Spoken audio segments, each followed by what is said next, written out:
Speaker, Mr. Jaafar Altaie. He's the Managing Director of Manaar Energy and Consulting Project. Our speaker, he holds a degree in economics from London School of Economics and Sussex University.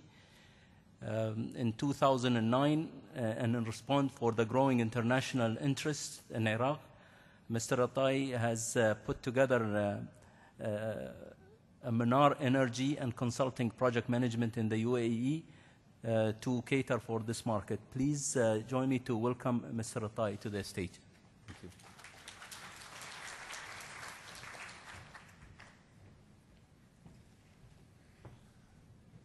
Good afternoon, delegates, ladies and gentlemen. I'd particularly like to thank Dr. Feshiraki for another excellent event, and all of the esteemed delegates and the attendees. So there is two kinds of Iraq. There is reality Iraq and there is fairy tale Iraq. I'm going to try and talk about the real Iraq, so please try and stay awake. With me after 7 p.m. I'm ready to talk about the Iraq that we would like to see. And I think I'm going to summarize the presentation in terms of where we want to go. I will give a brief overview of the Iraqi oil industry, which many of you probably know. And then there's really three questions I want to ask and hopefully answer in this presentation. The first being, what is the strategy for IOCs in Iraq, international companies? The second is, what is the strategy for the NOCs, and then what is the government strategy? And the third is, what's the win-win, really? Because I think, there's really four premises in what we're going to discuss. The first one is that Iraq, I think, is increasing its global significance and global influence in the oil and gas industry. So it's impossible to talk about Iraq without talking about the global industry at large. I think the lessons that many of the foreign contractors have learned in Iraq are important. And those lessons sometimes point to a lack of strategy. Sometimes the lack of strategy is on the part of the Iraqi government. Sometimes the lack of strategy is on the part of the foreign contractors. And this all holds very lessons for winning strategy. What is the win-win? What does the win-win look like? We heard our esteemed Iranian deputy minister speaking earlier, and I think that for me was very encouraging because I can see Iran learning possibly lessons from Iraq and evolving a fiscal system, possibly. So I'd like to get started with those three areas. First of all, from the government strategy, the oil contractors, and when I say the oil contractors, I'm really referring to the IOCs, such as Lukoil, ExxonMobil, BP, etc. They have had to really work under very difficult circumstances. I mean, there really is no oil law today as such. There is a pending oil reforms. There are discussions of legislation. And there is disunity within various federal parts of Iraq. There is revenue sharing issues. The bureaucracy and decision-making structure is very long-winded. Anybody who worked in Iraq knows it's a very difficult and bureaucratic system to work in. And I think you can say the day I go to Baghdad airport, I feel like going home again. The minute I land on the plane and go to have my first sort of interaction with customs, I think I want to go home again. This is because the culture, the business culture, is not yet ready to absorb the private sector. You know, we went through 35 years of a very problematic dictatorship, and it's not really ready yet to understand the private sector reconcile. So this makes private investors hesitant, and it makes future investment uncertain. Having said this, I'm surprised that we are reaching the production levels we are reaching. And I'm one of the sort of diehard pessimists on the future of Iraq, but I've been pleasantly surprised in the past year or two, certainly. And here is some insight as to the issues and the complexities that we're having to deal with in Iraq. I'm not even going to try and go through this slide with you because I know that half of you will fall asleep by the time I'm finished. So this is available for your viewing pleasure or displeasure. But here, Dr. Fashraki earlier in his crystal ball pointed to the marriage analogy of the contracts. And I would say that in Iraq so far it's been a marriage of inconvenience between the various contractors and the Iraqi state. And we've even seen some divorces. But when you look at these issues, I think there is some lessons that are being learned, and we'll come to those in due course. So this is a field-by-field analysis of the liquids production or the planned plateaus. Now, it should be emphasized that in the worst-case scenario, Iraq has now reached pre-war levels of production. This is the base case. This is one of the most pessimistic forecasts of production.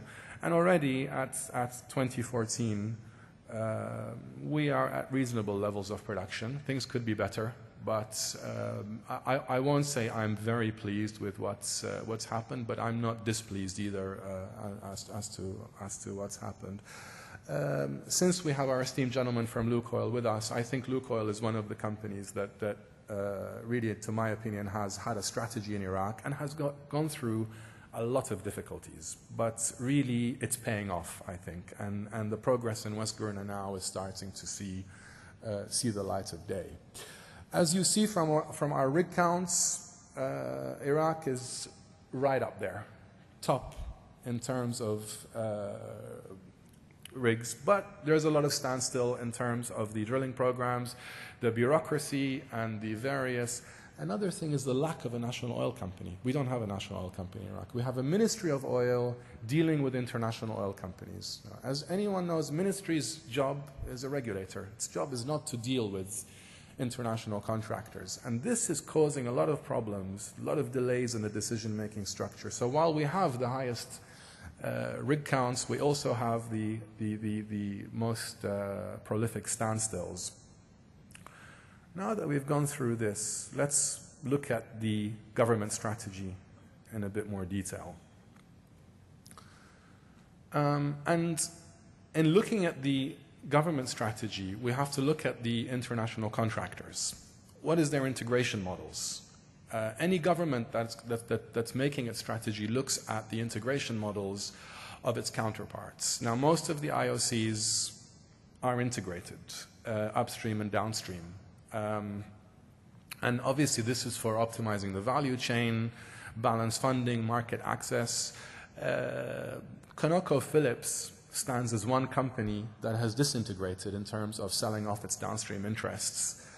And this is a trend that I think is improving the bottom line results for the majority of IOCs that either are disintegrating or becoming independent specialists. So when we are formulating a strategy in Iraq, we have to look at the business models of our counterparts, be they Western oil companies or companies from East Asia. Similarly, I think companies from the GCC now are making an entrance into Iraq. By these, most notably Kuwait Energy, and this is quite a new trend now, where you're having more regionalization of companies, intra-regional cooperation. Dana Gas is obviously, as you know, in Kurdistan.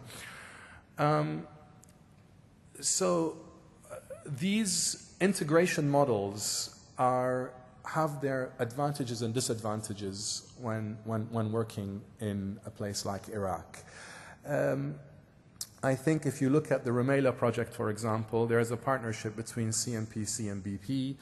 CNPC runs a completely different business model than BP, but in Rumaila, they have been able to find a happy medium in terms of how they interact. Lukoil previously was partnered with Statoil in West Gurna too. Again, there was some slight differences, I think, in the business culture, and the things were worked out, but Statoil pulled out for reasons beyond the constraints of that business model. So looking at enterprise value of what we call pure players versus the integrated players, we can see that the non-integrated players, the enterprise value over EBITDA ratio from between 2009 to 2013, you can see that the non-integrated players are clearly in a leading position because there is just a focus, there is a critical mass and a certain sort of degree of knowledge. Forgive me if I'm zipping through these slides, but I want to get through the discussion, and I know, I'm very conscious of time. If we look at downstream execution, total budget versus contracts executed, you can see Iraq's budget probably has the biggest discrepancy in the region. Saudi Arabia, in terms of budget versus contracts awarded, seems to have the best record, followed very closely by the UAE. And as you see, Iraq has this huge surplus of capital, and the problem is how to spend it and how to spend it wisely. And this comes back to the issue of bureaucracy again. Now we have the wonderful prospect of elections. I think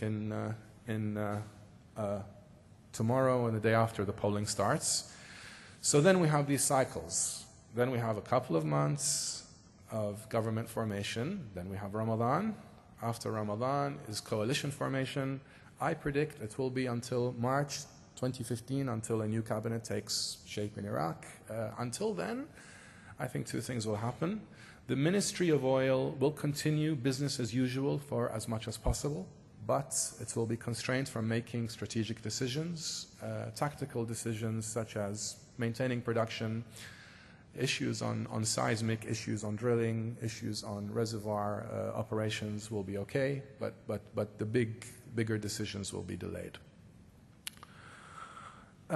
So I think in terms of these trends, what I really want to say is the trends that are succeeding in Iraq now are those companies that are either fully integrated or fully disintegrated. The ones that are following the classical IOC business model are finding big difficulties working in a place like Iraq because there are certain expectations from their shareholders, and the fiscal system in Iraq just simply doesn't meet these expectations. And again, we've given you quite a lot of material in terms of the integrated business models in the Middle East. I think in how it relates to Iraq is you can look at two companies, and as an Iraqi, I can give you my insight as to two companies that I will look at, and maybe three, as pointing to the right strategy in Iraq. BP, Lukoil, and CNPC. Those are the three companies I think that have understood the strategy in Iraq and have taken the risks of executing the strategy in Iraq. Another company that I think really bore and were patient with the constraints in Iraq is Shell. And I think Shell thought out of the box in terms of the integrated gas project, and they're managing now a very difficult job in Majnoon, in my opinion, a very difficult job. So there are lights at the end of the tunnel, but still the challenges remain. I want to now briefly compare Iraq with its regional counterparts. That's being Saudi Aramco, Kuwait Petroleum, and the Ministry of Oil. So you see the picture on the right is the Motiva refinery in Saudi Arabia, which is, the Motiva refinery in Port Arthur, Texas, which is owned by Aramco. And that is today the largest in the US. On the left, you see Dr. Hussein Shahristani sitting with a delegation from Sudan and discussing supply of Sudan to crude oil. This could be an Iraqi strategy. Now, Iraqi strategy could be supply the low-income markets, supply the high-risk markets, supply the markets which the conventional industry will not supply. I mean, this is Indonesia and India are two other destinations where Iraq is looking to interact with. Obviously, when you compare it to Aramco and Kuwait, and we've written here Kuwait Petroleum, I think really we're referring to the Kuwaiti group of Kuwaiti oil companies, be they KOC or KPC, and the entire sort of Kuwaiti oil industry. So you see this emerging the contrast between the strategy of the GCC NOCs and the Ministry of Oil in Iraq. Now I'd like to look at, after looking at business models and the various approaches of the contractors and the regional counterparts in Iraq, I'd like to look at the inherent risks of operating in Iraq.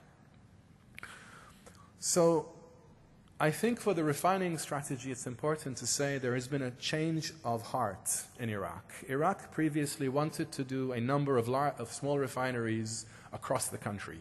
You know, one in Karbala, there was a plan of doing something in Najaf.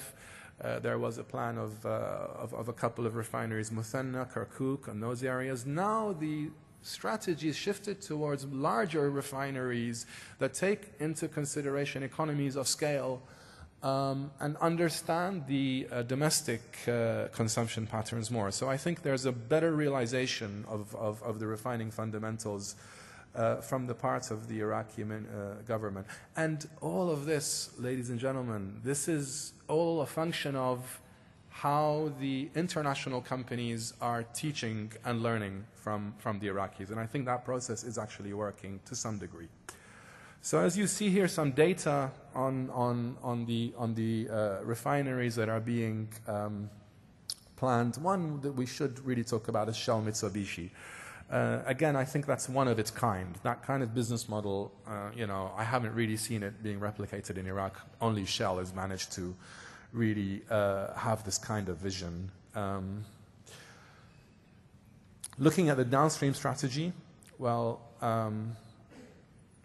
I think fuel oil is still a surplus, and persistently there is a deficit on MOGAS. New refineries might be able to correct this, but this is still an area that causes concern, I think, for the Iraqi consumption market. And then you have geography. I mean, we're a landlocked country. We don't have the access to the sea. This limits our strategic options, and then it takes us towards pipeline projects and joint initiatives with our neighbors. And the problem, as you know, in this region, whenever you have a neighborly kind of a strategy, it's always prone to politics, and depoliticization always becomes an issue. So, as we said before, 3 new refineries rather than the original 5 new refineries, and Qayyara, Misan, Basra. The report was prepared by Booz, and it was what I would call a pre-feasibility study on these refineries, which touched on some very interesting points. I think it's deficient for what is needed. I think a lot more detail is needed for the refining insight. Now, again, I think one issue that's going to delay the refineries is the mismatch between the provincial governments and the MOO. The provincial governments want one thing, and the MOO really, as a central authority, often wants something else. Infrastructure, again, I think there is a preoccupation now in Iraq for securing greater infrastructure projects in terms of the basic production facilities, the diversification of export through Jordan. Syria is, for obvious reasons, taking a back burner because obviously politics dictates.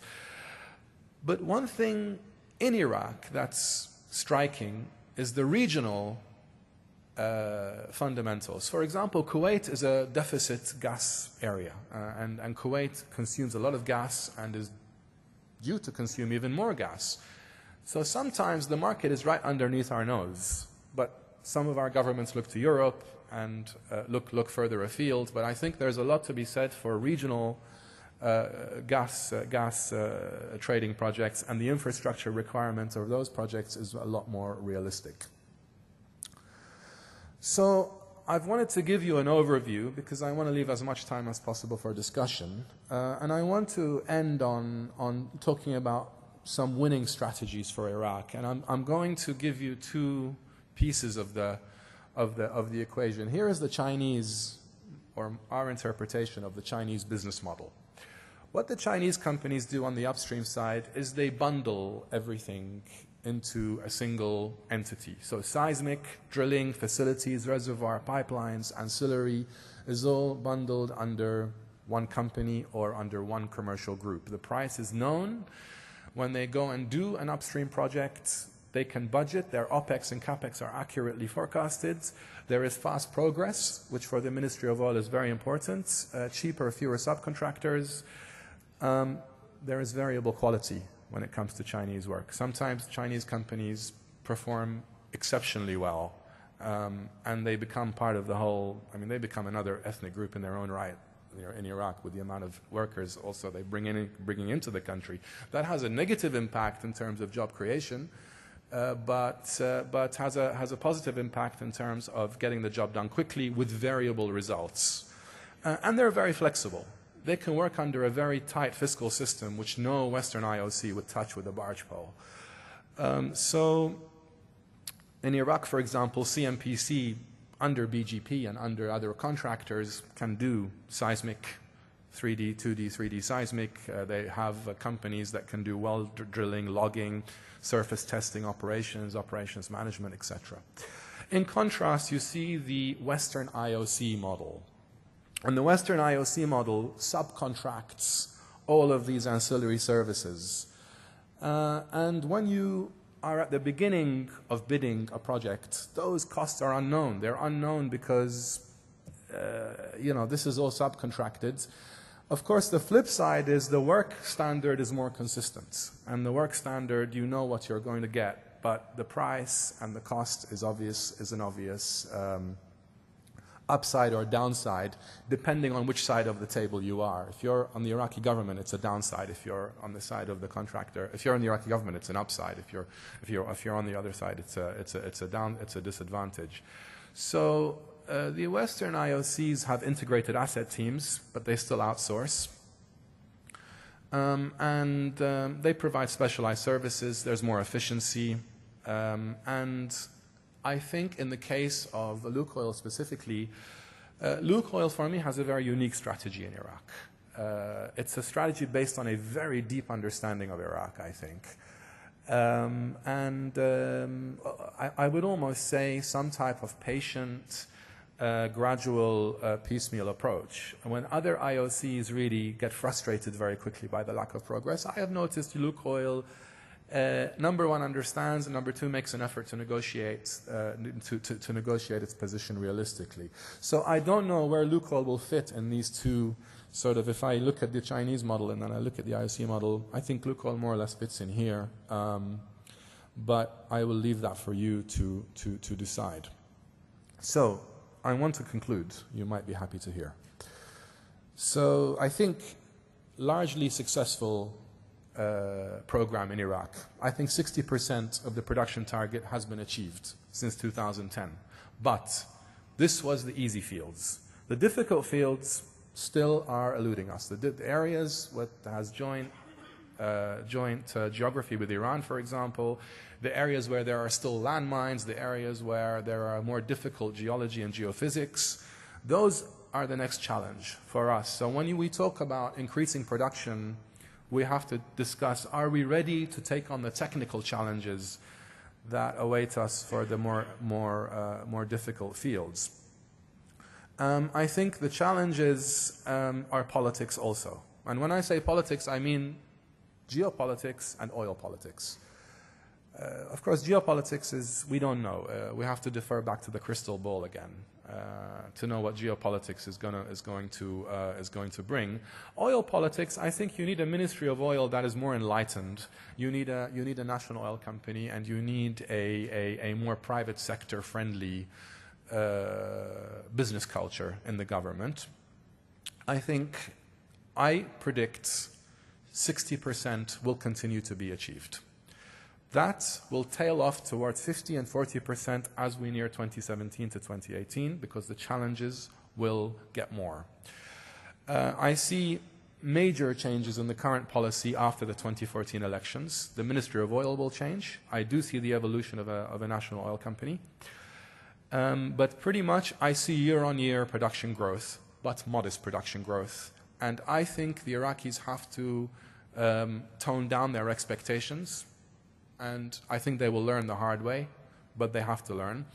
One word of OPEC. I think there is a good agreement within OPEC. I'm one who says that OPEC has been very sympathetic with Iraq, has been very understanding about Iraq's issue. And I think OPEC doesn't want a confrontation with Iraq, and I don't think Iraq wants a confrontation with OPEC. I think this is a bargaining process, and I think OPEC will eventually understand, number one, Iraq has production constraints. It will not reach its plateau production anyway. And number two, I think OPEC wants to accommodate all its members. So I see some good, reasonable agreement and consensus from OPEC. Let's talk finally about Kurdistan. I think Kurdistan is a very prolific area of Iraq. The downside is Kurdistan is very saturated. The good stuff is gone, really. The good stuff is taken. And I think what you'll see in Kurdistan is more acquisition, M&A, or purchase of existing operators there. Also, I predict Kurdistan will be 60% successful in achieving its production targets. Gas exports to Turkey are mired in politics, and they're mired in local politics. Kurdistan has to balance between its relationship with Ankara and its relationship with Baghdad, and possibly its future relationship with Iran. So it has a very, very difficult balancing act. So to sum up, I think Iraq is still the major hub of opportunity in the region, by far the biggest E&P market in the region. I think on the downside, Iraq has disappointed many of its international contractors. On the upside, Iraq continues to learn, and hopefully with the participation of companies like Shell, Lukoil, and CNPC and BP, we will prosper into a key regional and global oil and gas player. Thank you very much.